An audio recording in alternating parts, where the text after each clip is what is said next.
السلام علیکم، آداب۔ میں رفیع اور آپ دیکھ رہے ہیں نیوز اردو خبرنامہ۔ خبرنامے کی شروعات کرتے ہیں ہیڈ لائن سے۔ عادل آباد میں بھارت بند کا دیکھا گیا ملا جلا اثر، تقریباً کاروباری دکانیں بند نظر آئیں۔ مسلمانوں کو آپس میں متحد ہونے، اوقافی اراضی کا تحفظ اور سیاسی شعور پیدا کرنے کی ضرورت۔ عادل آباد میں جمعیت علماء ہند کے بیانات تلے اجلاس کا انعقاد، حافظ پیر خلیق احمد صابر و دیگر کے خطابات۔ حلقہ اسمبلی عادل آباد کانگریس پارٹی انچارج کندی سرماس ریڈی کی خدمات بے مثال، ضرورت مندوں کو کھانا کھلانے کا سلسلہ جاری۔ عادل آباد کلکٹریٹ میں ڈائریکشن کمیٹی کا اجلاس، حکام سے مختلف امور پر کیا گیا تبادلہ خیال۔ اور اب خبریں تفصیل سے۔ بہوجن سنگھوں کی کال پر عادل آباد میں منعقدہ بند ایس سی کی درجہ بندی کی مذمت میں کامیاب رہا۔ بند بغیر کسی ناخوشگوار واقعے کے پرامن طور پر جاری رہا۔ پولیس نے گشت کیا اور وقتاً فوقتاً صورتحال کا جائزہ لیا۔ کاروباری تجارتی ادارے اور دکانیں بند ہونے سے شہر کی اہم گلیاں اور سڑکیں سنسان نظر آئیں۔ صبح 10 بجے سے اینٹی ایس سی اینٹی کلاسیفیکیشن کمیٹی کے زیر اہتمام بائیک ریلی کے ذریعے کچھ کھلی ہوئی دکانوں کو بند کروایا گیا۔ اس کے علاوہ امبیڈکر چوک میں آئین ساز ڈاکٹر بی آر امبیڈکر کے مجسمے پر پھول چڑھائے گئے اور خراج پیش کیا گیا۔ انہوں نے نعرے لگائے کہ کوئی درجہ بندی نہیں، بھارت بند کے ایک حصے کے طور پر اسکول نہیں کھولے گئے، اس لیے طلباء اور اساتذہ گھروں تک محدود رہے، لیکن آر ٹی سی بس خدمات معمول کے مطابق چل رہی تھی اور مسافرین بغیر کسی پریشانی کے بحفاظت اپنی منزلوں پر پہنچ گئے۔ اس موقع پر این ٹی ایس سی کی درجہ بندی کمیٹی کے ضلع کنوینر میکلا ملانا نے کہا کہ مرکز کی بی جے پی حکومت درجہ بندی کے نام پر ایس سی کے درمیان اختلاف پیدا کرنے کی کوشش کر رہی ہے۔ انہوں نے بی جے پی پر تقسیم کرو اور حکومت کرنے کا الزام لگایا۔ ہم اس اقدام کی شدید مذمت کرتے ہیں۔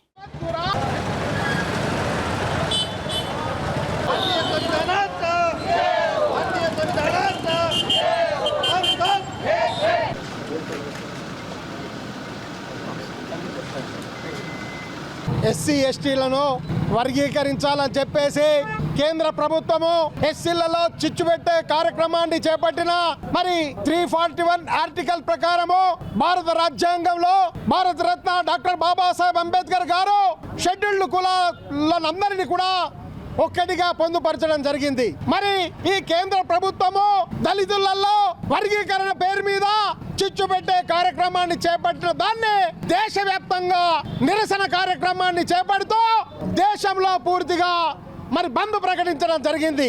ఈ దిశలో ఆదిలాబాద్ జిల్లాలో పెద్ద ఎత్తున నిరసన కార్యక్రమాన్ని బంద్ను చేపట్టి బాబాసాహెబ్ అంబేద్కర్ చౌక్లో వ్యాపార వర్గాలు, విద్యా సంస్థలు, కార్మికులు, కర్షకులు, పిల్లలు, పెద్దలు, స్త్రీలు, పురుషులు అందరూ కూడా మేము మద్దతు తెలుపుదామని చెప్పేసి స్వచ్ఛందంగా ఈ యొక్క ఉద్యమానికి మద్దతు తెలపడం జరిగింది।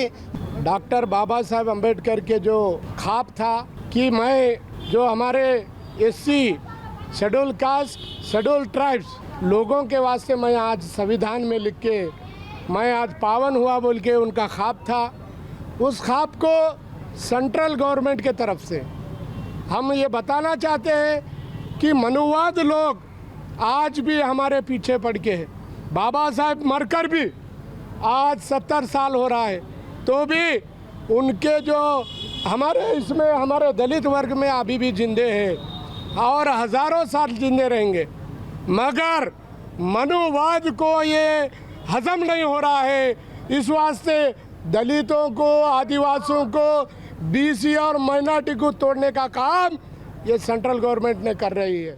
حضرت حافظ پیر خلیق احمد صابر تلنگانہ و آندھرا پردیش جمعیت علماء ہند جنرل سیکریٹری نے کہا کہ اوقاف اسلامی معاشرے کا ایک اہم ادارہ ہے جس کا مقصد مسلمانوں کی فلاح و بہبود اور دین کی خدمت کرنا ہے۔ اوقاف کی بنیاد اس اصول پر رکھی گئی ہے کہ ایک مسلمان اپنی جائیداد، زمین یا مال کو اللہ کی راہ میں وقف کر دیتا ہے تاکہ اس سے مستقل بنیادوں پر مسلمانوں کو فائدہ پہنچے۔ اس جائیداد یا مال کو فروخت کرنا، خریدنا یا کسی اور مقصد کے لیے استعمال کرنا جائز نہیں ہوتا، بلکہ اس کا منافع یا آمدنی مخصوص مقاصد کے لیے استعمال کی جاتی ہیں۔ پیر خلیق احمد صابر نے عادل آباد کے اردو گھر شادی خانہ میں جمعیت علماء ہند ضلع عادل آباد کے زیر اہتمام حضرت مولانا حافظ پیر شبیر احمد صاحب صدر جمعیت علماء تلنگانہ و آندھرا کی زیر سرپرستی و ضلع صدر جمعیت علماء ہند عادل آباد حافظ ابوبکر حامد کی صدارت میں منعقدہ اجلاس بعنوان تحفظ اوقاف اور ہماری ذمہ داریاں سے خطاب کرتے ہوئے ان خیالات کا اظہار کیا۔ انہوں نے اپنے خطاب میں مزید کہا کہ اوقاف کی اہمیت اس بات میں پوشیدہ ہے کہ معاشرے کے غریب اور نادار افراد کی مدد کا ذریعہ بنتی ہے۔ مساجد، مدرسے، یتیم خانے اور اسپتال جیسے ادارے اوقاف کی مدد سے قائم کیے جاتے ہیں۔ اس کے علاوہ یہ دین کی تبلیغ اور تعلیم کے فروغ میں بھی اہم کردار ادا کرتی ہیں۔ اسلامی تاریخ میں اوقاف نے معاشرتی اور اقتصادی بہتری میں نمایاں کردار ادا کیا ہے اور آج بھی یہ نظام مختلف مسلم ممالک میں قائم ہے تاکہ معاشرے کے کمزور طبقوں کی ضروریات پوری کی جا سکے۔ ان کا کہنا تھا کہ مسلمان اس وقت صرف اپنی ضروریات کی تکمیل میں مصروف ہے، اب وقت آ گیا ہے کہ جاگا جائے۔ اگر اب بھی ہم نہیں جاگیں گے اور بکھرے ہوئے رہیں گے تو دشمن طاق میں ہے کہ مسلمانوں کی اس ملک سے نمائندگی کو ختم کر دیا جائے اور سیاسی اعتبار سے مسلمانوں کو کمزور کیا جا رہا ہے۔ پیر خلیق احمد صابر نے اوقاف سے متعلق مختلف پہلوؤں پر تفصیلی روشنی ڈالی اور کہا کہ حساس مسائل پر مسلمانوں کو متحد ہونا چاہیے، پھر بعد میں اپنے اپنے طور پر کوشش کرتی رہنی چاہیے۔ انہوں نے بتایا کہ ملک ہندوستان میں بڑی بڑی جگہ جس میں ریلوے و بڑی اور مشہور عمارتیں قائم ہیں، اکثر زمینات وقف کی ہیں اور مرکزی حکومت کی نظر وقف کی زمینات پر ہیں، اسی لیے ہمیں وقف کی زمینات کے تحفظ کے لیے متحد ہونا چاہیے۔ انہوں نے کہا کہ عادل آباد کے مسلمانوں کو سیاسی، سماجی، دینی، ملی اعتبار سے فکر مند ہونا چاہیے۔ قبل اس کے مفتی الیاس احمد حامد قاسمی، مولانا اسلم نہدی نے بھی خطاب کیا۔ حضرت حافظ ابوبکر حامد اور مولانا عثمان قاسمی کے شکریہ و دعا پر اجلاس کا اختتام ہوا۔ مفتی عثمان قاسمی نے نظامت کے بہتر فرائض انجام دیے۔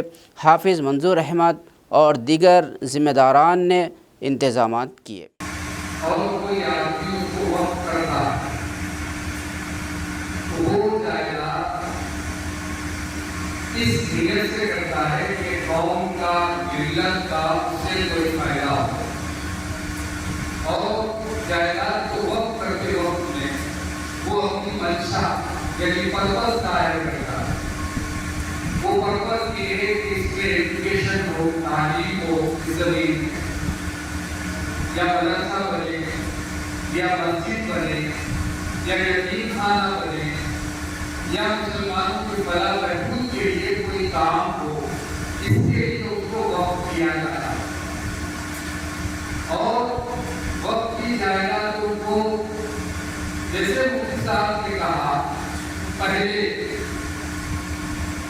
1954 میں محمد احمد قاسمی ایکٹ کے تحت پارلیمنٹ میں پیش کر کے اس بل کو پاس کروایا گیا تھا۔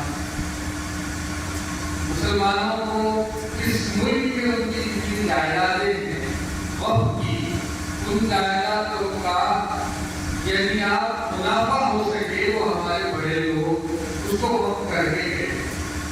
چھوٹی مثال، سادی مثال آپ کو سمجھاتے چلوں کہ آپ کی اپنی جائیداد ہے، آپ کا اتنا 100 گز کا گھر ہے، 200 گز کا مکان ہے، آپ جانے سے پہلے اس جائیداد کو اپنی اولاد کے لیے رجسٹری کر کے یا گفٹ کر کے جاتے ہیں تاکہ کل کے دن میری اولاد کو اور میرے لوگوں کو پریشان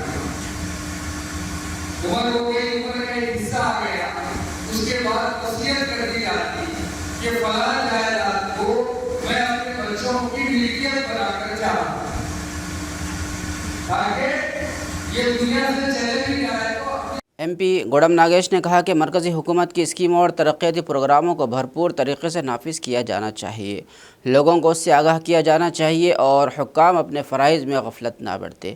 ضلع کلکٹر عادل آباد راجرشی شاہ نے عادل آباد میں منعقد اجلاس کی میٹنگ میں صدارت کی۔ ڈسٹرکٹ ڈیولپمنٹ کوآرڈینیشن اینڈ مانیٹرنگ کمیٹی کا اجلاس منعقد ہوا۔ انہوں نے عوامی نمائندوں کے ساتھ شرکت کی۔ انہوں نے عہدیداروں کے ساتھ مختلف محکموں کے زیر اہتمام جاری ترقیاتی کاموں اور پروگراموں کا جائزہ لیا۔ انہوں نے بنیادی طور پر متعلقہ محکموں میں مرکزی حکومت کی فلاحی اسکیموں کے نفاذ کے بارے میں دریافت کیا۔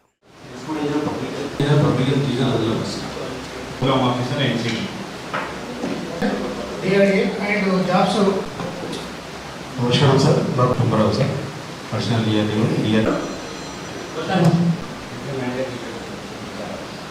నమస్కారం సార్, నా పేరు రాజేంద్ర సార్, ఏమి sir?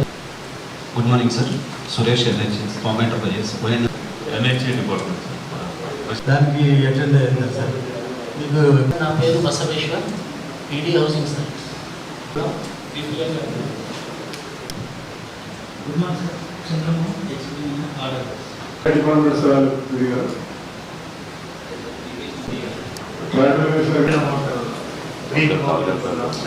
Some of the activities done by the forest departments are labor oriented, so provide the largest employment. I think this optical fiber network, some Janma houses, and any. کانگریس پارٹی عادل آباد اسمبلی انچارج کندی سرماس ریڈی نے مسلم اقلیتوں کے ساتھ ایک میٹنگ کا اہتمام کیا۔ انہوں نے بہت سے مسلم مذہبی رہنماؤں سے شائستہ انداز میں ملاقات کی، انہیں شال پہنا کر اعزاز سے نوازا گیا۔ حیدرآباد سے آنے والے جمعیت علماء کے ذمہ دار حافظ پیر خلیق احمد سے بھی ملاقات کی اور انہیں بھی شال پہنا کر اعزاز سے نوازا اور ان کا خیر مقدم کیا اور ان سے کئی امور پر تبادلہ خیال بھی کیا۔ انہوں نے کہا کہ وہ مسلمانوں کو درپیش مسائل کو حل کرنے کی پوری کوشش کریں گے۔ بعد ازاں بیسٹ فرینڈ ہیلتھ ویلفیئر سوسائٹی کے زیر اہتمام ان کا استقبال کیا گیا۔ صاحب کو جتانے میں بھی آپ اور نرمل ہمارے لیے ہسٹوریکل پلیس ہے جی نرسلا ایک ہی اینول پلیس آل مطلب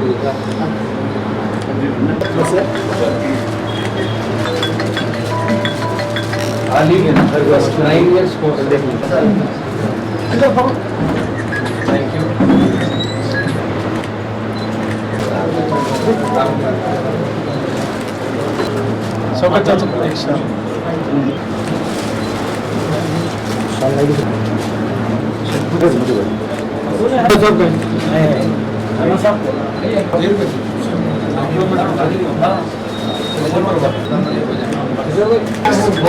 بہت ساتھ دیا بہت کام کر رہے ویری ایکٹیو سچ اے ہمبل ویری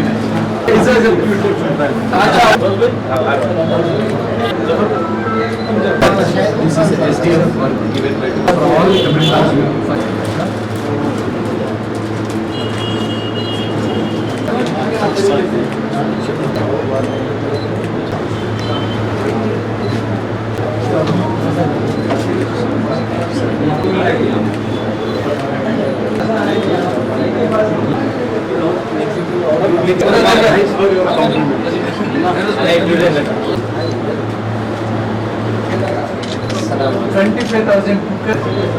آنے وہیں آنے کے لیے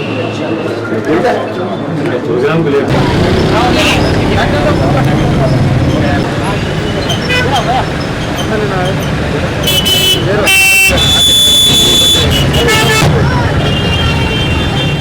عادل آباد مجلس بلدیہ کے وارڈ نمبر 29 کولی پورہ میں سابق میونسپل وائس چیئرمین ظہیر رمضانی و کانگریس پارٹی اقلیتی لیڈر ظہیر رمضانی نے مسجد عائشہ کے روبرو غیر کارگرد ہائی ماس اسٹریٹ لائٹس کے کاموں کو متعلقہ عہدیداران سے نمائندگی کرتے ہوئے مرمت کروایا اور کاموں کی باضابطہ نگرانی بھی کی۔ میونسپل عملے نے ہائی ماس اسٹریٹ لائٹس کو درست کرتے ہوئے اسے بحال کیا۔ اس موقع پر ظہیر رمضانی کے ہمراہ سید شوکت علی و دیگر موجود تھے۔ آپ کو بتا دیں کہ سابق میونسپل وائس چیئرمین ظہیر رمضانی حلقہ اسمبلی انچارج کندی سرماس ریڈی کی قیادت میں مسلسل عوامی مسائل کی یکسوئی کے لیے اقدامات کر رہے ہیں۔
मुत्तहिदा ज़िला आदिलाबाद के कुमरम्बी मासियोबाद के जैनूर, सिरपुर और लिंगापुर मंडलों में कौमी SC/ST संघों की कॉल पर भारत बंद के हिस्से के तौर पर दलित आदिवासी संघों के ज़ेर एहतमाम मुकम्मल बंद मनाया गया। सरकारी निजी तालीमी इदारों ने भी इस बंद की मुकम्मल हिमायत का इजहार किया। SC/ST दलित बरादरियों के कायदीन ने जैनूर कुमरम्बी चौक पर धरना दिया और अपने एहतजाज का इजहार किया। दलित बरादरी के कायदीन कामले अशोक ने कहा कि SC और ST की दर्जाबंदी से किसी को इंसाफ नहीं मिलता।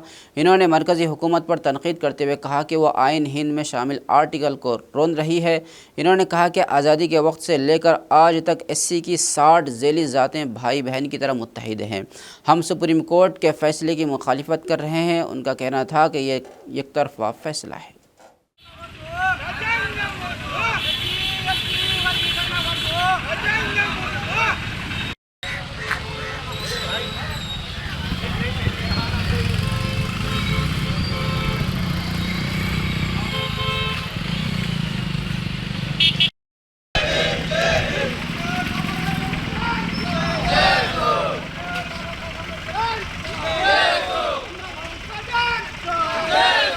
ఇప్పుడు దళిత సంఘంలో చిచ్చు పెట్టే కార్యక్రమము ఈ యొక్క సుప్రీంకోర్టు నిర్ణయం ఏదైతే ఉందో ఆ సుప్రీంకోర్టులో జడ్జిలు కూడా బ్రహ్మనిజంగా ఉండి ఏకపక్షంగా ఇదైతే వివరణ ఇచ్చారో అది సరికాదంటున్నాము. సుప్రీంకోర్టులో కూడా SC, ST, BC, మైనారిటీ ఈ 4-5 సంఘాలకు సంబంధించిన జడ్జిలు ఉండి అందరూ కూడా 7 జడ్జిల ధర్మాసనం ఏదైతే ఉందో వెనుక తీసుకోవాలని ఈ సభాముఖంగా తెలియజేస్తున్నాము. ఈ విధంగా భారతదేశంలో ఈరోజు SC సమాజానికి జరిగిన అన్యాయం రేపు BC సమాజానికి కూడా జరగబోతుంది. త్వరలోనే అదేవిధంగా మైనారిటీ సంఘాలకు కూడా ఈ అన్యాయం జరగబోతుంది. ఎందుకంటే ఆర్టికల్ 341 ప్రకారము SC సమాజంలో వర్గీకరణ జరిగింది. రేపు BCలో కూడా జరుగుతుంది. అదేవిధంగా మైనారిటీలో కూడా జరుగుతుంది. ఆ రోజు ఒకరినొకరు కత్తులతో పొడుచుకుని సచ్చే ప్రమాదం ఉంది. భారతదేశం ప్రమాదంలో ఉంది. కాబట్టి భారతదేశ పౌరులుగా అందరూ కూడా కలిసిమెట్టి ఈ ఉద్యమాన్ని ముందుకు సాగించాలని మనస్ఫూర్తిగా కోరుతూ ఈ యొక్క నిర్ణయాన్ని వెనుక తీసుకోవాలని SC/ST వర్గీకరణ చేయకూడదని దళిత ఆదివాసీ సంఘాల తరఫు నుంచి డిమాండ్ చేస్తున్నాం. Handicap helping welfare society Adilabad के ज़िम्मेदारान को इत्तला मिली कि पंकज नामी एक जहनी तौर पर माजूर लड़का को पिछले 6 माह से पेंशन नहीं मिल रही है। इस माजूर शख्स को सर्टिफिकेट की तजदीद के लिए रिम्स अस्पताल ले जाया गया और आगे की मुकम्मल रहनुमाई की गई। इस प्रोग्राम में हैंडीकैप हेल्पिंग वेलफेयर सोसाइटी के बानी व सदर मोहम्मद इमरान, जनरल सेक्रेटरी फैसल अहमद और दीगर ने हिस्सा लिया।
ఈరోజు హ్యాండిక్యాప్ హెల్పింగ్ వెల్ఫేర్ సొసైటీ ఆధ్వర్యంలో రణదివ్య నగర్కి చెందిన పంకజ్ అనే అబ్బాయికి సదరం సర్టిఫికేట్ లేదని తెలియడం జరిగింది 6 నెలల నుంచి. అయితే మా సొసైటీ ఆధ్వర్యంలో ఇతనికి తీసుకొచ్చి గవర్నమెంట్ హాస్పిటల్లో రెన్యువల్ కోసం చేయడం జరిగింది.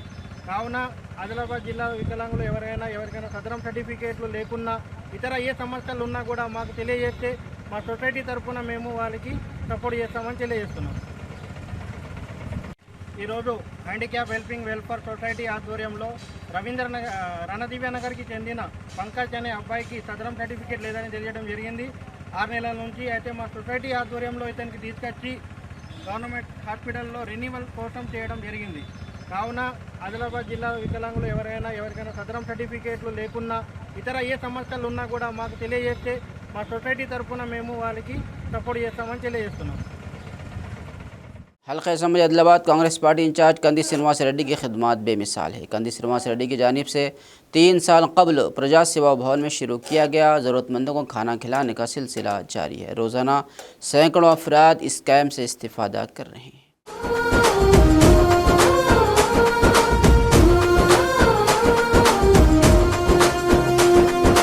పేదల గడపన పొద్దునువై వెలుగులు పంచుతవో, ఆకలి కడుపుకు మెతుకునువై ఆకలి తీర్చుతవో, పోరాటాల జెండనువై సమరం నడుపుతవో, సాయం అంటే ఆ క్షణమే అన్నై కదులుతవో, బిగిసిన పిడికిలి నువ్వై ముందుకు దూకావు, ఆదిలాబాద్ క్షేమం కై అడుగులు వేశావు, కాంగ్రెస్ జెండా పట్టి కథన రంగం తొక్కినవు, సీనన్న నీ వెంట నిరుపేదల చేయుత, కంది సీనన్న మాకు నువ్వే కొండంత, సీనన్న నీ వెంట నిరుపేదల చేయుత, కంది సీనన్న మాకు నువ్వే కొండంత.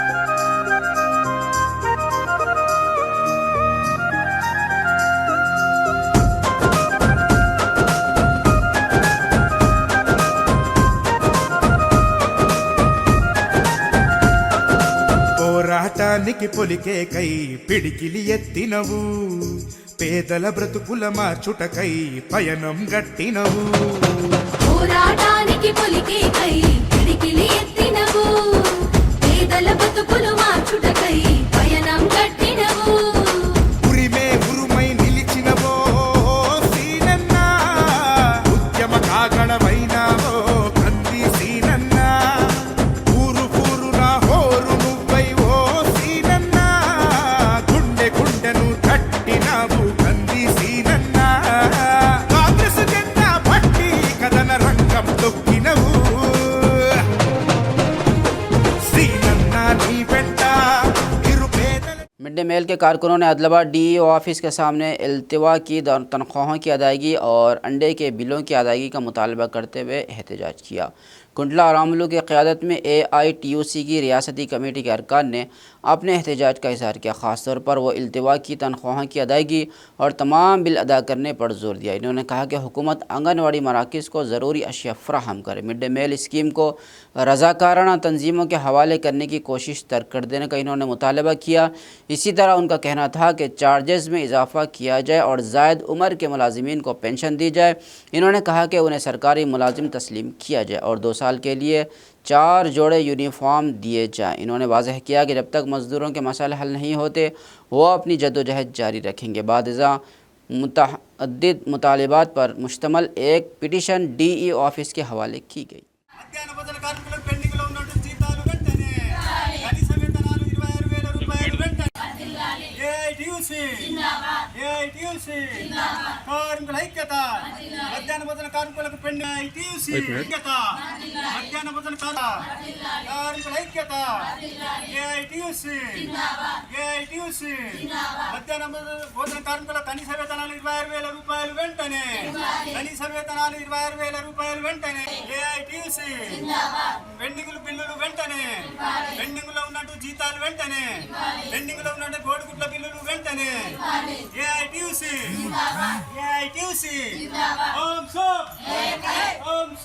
అటువంటి మధ్యాహ్న భోజన కార్మికులకు కేంద్ర ప్రభుత్వం ఇచ్చేది కేవలం 1000 రూపాయలు. 23 సంవత్సరాలుగా 1000 రూపాయలు ఇవ్వడము ఇది ఎంత అన్యాయం అనే దాంతో ఈరోజు మేము న్యాయస్థానాన్ని కూడా మేము అడుగుతా ఉన్నాం. మరి అదేవిధంగా కేవలం 1000 రూపాయలు ఇస్తూ మధ్యాహ్న భోజన కార్మికులకు చాలా శ్రమ దోపిడీ. మేము ఎన్నో ధర్నాలు చేయడం జరుగుతూ ఉంది. 20 సంవత్సరాలుగా మరి పోరాటాలు AITUC నాయకత్వంలో చేసినప్పటికీ కూడా ఇక్కడ ఉన్నటువంటి ప్రభుత్వాలు వాళ్ళకు వేతనాలు పెంచకుండా ఈరోజు వెట్టి చాకరీ చేయడం జరుగుతుంది. అక్కడ వాళ్ళకి ఇచ్చేటువంటి మరి బిల్లులు కూడా ఇప్పుడు ఏదైతే ఇప్పుడు బడులు స్టార్ట్ అయ్యి మరి 3 నెలలు గడుస్తున్నాయి. 3 నెలలు గడిచినప్పటికీ వాళ్ళకు పెండింగ్లో ఉన్నటువంటి జీతాలు కానీ కోడిగుడ్ల బిల్లులు మరి వాళ్ళకు వర్కర్లకు జీతాలకు ఇవ్వకపోవడము ఏంటి అనే దాంతో ఈరోజు ప్రభుత్వాలని మేము అడుగుతా ఉన్నాం. ఇక్కడ ఉన్నటువంటి రేవంత్ రెడ్డి గారి ప్రభుత్వం మొన్ననే రావడం జరిగింది. మాకు మధ్యాహ్న భోజన కార్మికులకు అధికారంలోకి రాగానే 10,000 రూపాయలు మేము ఇస్తామని హామీ ఇవ్వడం జరిగింది. మరి దీని మీద పోరాటాలు చేసినా కానీ స్పందన లేకపోవడం ఇది ఎంత అన్యాయం. ఈరోజు మధ్యాహ్న భోజన కార్మికులు రేవంత్ రెడ్డి గారు అధికారంలోకి రాకన్నా ముందు ప్రచారంలో మధ్యాహ్న భోజన కార్మికులకు నేను పెంచుతానని అంటే ఇక్కడ ఉన్నటువంటి మధ్యాహ్న భోజన కార్మికులు ఓట్లేసి ముఖ్యమంత్రిని చేయడం జరిగింది. AITUC के ज़िला जनरल सेक्रेटरी सिर्रा देवेंद्र ने रिम्स वर्कर्स के ज़ेर इल्तिवा बकायाजात की फौरी अदायगी का हुकूमत से मुतालबा किया।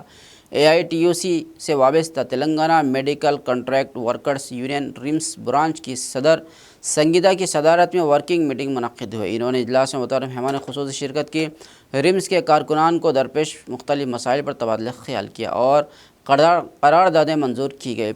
पिछले ठेकेदार से 5 माह के ज़ेर इल्तिवा बकायाजात की वसूली के लिए किए जाने वाले इक़दामात पर तबादला ख्याल किया गया। इन्होंने याद दिलाया कि हम ज़ेर इल्तिवा बकायाजात के सिलसिले में कई बार डायरेक्टर जयसिंह राठौड़ के नोटिस में ला चुके हैं और उन्होंने मुस्बत जवाब दिया और कहा है कि वो उन्हें हल करने की कोशिश करेंगे, लेकिन अब तक वो काम नहीं हो सका। मुताल्लिक़ ठेकेदार पर बकायाजात की अदायगी के लिए दबाव डाला जाए। इन्होंने कहा कि रकम कारकुनों के खातों में जमा कराई जाए। इन्होंने खबरदार किया अगर ऐसा नहीं किया गया तो एहतजाज में शिद्दत पैदा की जाएगी।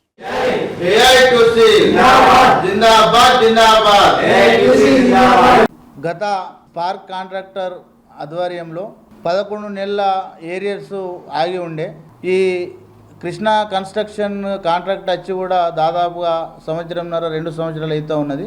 ఈ పెండింగ్లో ఉన్నటువంటి ఏరియర్స్ గురించి గతంలో ఉన్నటువంటి కలెక్టర్ గారు దివ్య దేవరాజన్ గారిని కలిసి మేము మేడం మా ఏరియర్స్ రావాల్సి ఉన్నది అని అనగానే మేడం స్పందించి వెంటనే కాంట్రాక్టర్ గారితో మాట్లాడి 11 నెలల ఏరియర్స్లోకి వెళ్ళే 6 నెలల ఏరియర్స్ కార్మికులకు ఇప్పించడం జరిగింది. మళ్ళీ మిగిలి ఉన్నటువంటి 5 నెలల ఏరియర్స్ ఏవైతున్నాయో ఒక 2-3 నెలల్లో చెల్లిస్తానని స్పార్క్ కాంట్రాక్టర్ చెప్పి చెల్లించకుండా ఆయన గడువు పూర్తి చేసుకొని వెళ్ళిపోవడం జరిగింది. కాబట్టి ఈ విషయమై రిమ్స్ డైరెక్టర్ గారికి వెంటనే తెలియజేసినాం. సార్ ఇట్లా 5 నెలల ఏరియర్స్ పెండింగ్ ఉన్నది, రిమ్స్ స్పార్క్ కాంట్రాక్టర్ గారు చెల్లించలేరు, మరి మాకు కార్మికులకు చెల్లించే విధంగా చర్యలు తీసుకోవాలి సార్ అంటే వాళ్ళు కాంట్రాక్టర్ చేపట్టేటప్పుడు డిపాజిట్ కడతారు. కాంట్రాక్టు చేపట్టేటప్పుడు ఆ డిపాజిట్ మన దగ్గర ఉన్నది. ఒకవేళ వాళ్ళు మీ కార్మికుల ఏరియర్స్ చెల్లించకపోతే ఆ డిపాజిట్ ను ఆపి ఉంచుతాను, ఆ ఏరియర్స్ చెల్లించేంత వరకు ఆ డిపాజిట్ నేను ఆయనకు తిరిగి ఇయ్యను అని చెప్పి డైరెక్టర్ గారు వెంటనే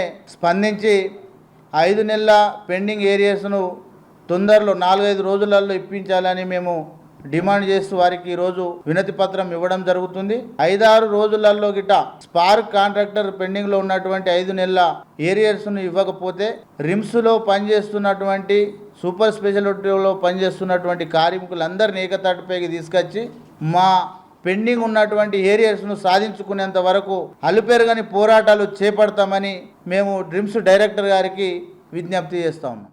सुप्रीम कोर्ट के SC की दर्जाबंदी के फैसले के ख़िलाफ़ मुल्कगीर बंद के एक हिस्से के तौर पर बुध को निर्मल ज़िला मरकज़ में SC मुखालिफ ज़ुमरा बंदी कमेटी के ज़ेर एहतमाम एक पुरअमन रैली निकाली गई। ये रैली मकामी मिनी टैंक बंड अम्बेडकर चौक से शिवाजी चौक तक जारी रही। उनका कहना था कि SC की दर्जाबंदी से माला झेली ज़ातों के साथ सख्त नाइंसाफ़ी होगी। इन्होंने SC की दर्जाबंदी पर सुप्रीम कोर्ट से अपने फ़ैसले को वापस लेने का मुतालबा किया।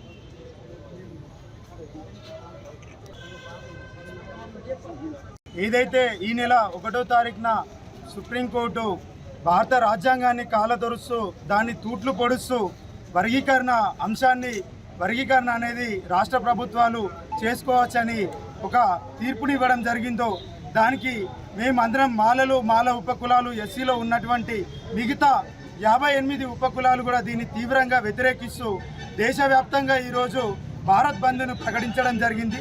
దాంట్లో భాగంగా ఈరోజు ఎస్సీ వర్గీకరణ వ్యతిరేక పోరాట సమితి ఆధ్వర్యంలో నిర్మల్ జిల్లా కూడా బంద్ని ప్రకటించడం, ఈరోజు జిల్లా వ్యాప్తంగా కూడా అన్ని మండలాలలో అదేవిధంగా తాలూకా పట్టణ కేంద్రాలలో కూడా ఎస్సీ వర్గీకరణ వ్యతిరేక పోరాట సమితి ఆధ్వర్యంలో బంద్ను నిర్వహించడం జరుగుతుంది. కాబట్టి ఇటువంటి తీర్పు అనేది ఏదైతే సుప్రీంకోర్టు ఈ నెల 1న ఇచ్చిందో అదే సుప్రీంకోర్టు మరి 2004లో ఈవి చిన్నయ్య గారు కేసు వేసినప్పుడు ఇదే సుప్రీంకోర్టు 5 బెంచీలతోటి ఆర్టికల్ 341ని సవరించకుండా పార్లమెంటులో చట్టం తీసుకురావాలి.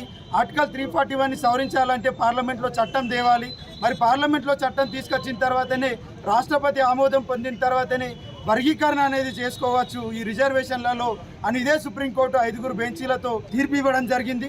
మరి ఈరోజు అదే సుప్రీంకోర్టు కొన్ని మతశక్త పార్టీలకు లోబడి లొంగిపోయి ఈరోజు రాజ్యాంగానికి వ్యతిరేకంగా బాబాసాహెబ్ అంబేద్కర్ రాసినటువంటి రాజ్యాంగాన్ని తూట్లు పొడుస్తూ రాష్ట్ర ప్రభుత్వాలకు వర్గీకరణను అప్పచెప్పడం అనేది దీన్ని మాల ఉపకులాలు తీవ్రంగా వ్యతిరేకిస్తున్నాం. खबरनामे के अख्ताम से कबल आइए एक बार फिर नज़र डालते हैं हेडलाइंस पर। आदिलाबाद में भारत बंद का देखा गया मिला जुला असर, तकरीबन कारोबारी दुकानें बंद नजर आई। मुसलमानों को आपस में मुत्तहिद होने, औकाफी अराज़ी का तहफ़्फ़ुज़ और सियासी शऊर पैदा करने की ज़रूरत। आदिलाबाद में जमीयत उलमा हिंद के बैनर तले इजलास का इनेकाद, हाफिज पीर खलीक अहमद साबिर और दीगर के खिताबात। हल्का assembly Adilabad Congress party incharge Kandi Srinivas Reddy की खिदमत बेमिसाल, ज़रूरतमंदों को खाना खिलाने का सिलसिला जारी। आदिलाबाद कलेक्ट्रेट में डायरेक्शन कमेटी का इजलास, हुक्काम से मुख्तलिफ उमूर पर किया गया तबादला ख्याल। खबरनामे में फ़िलहाल बस इतना ही। ताज़ा तरीन खबरों के लिए देखते रहिए अम्मा न्यूज़ उर्दू खबरनामा।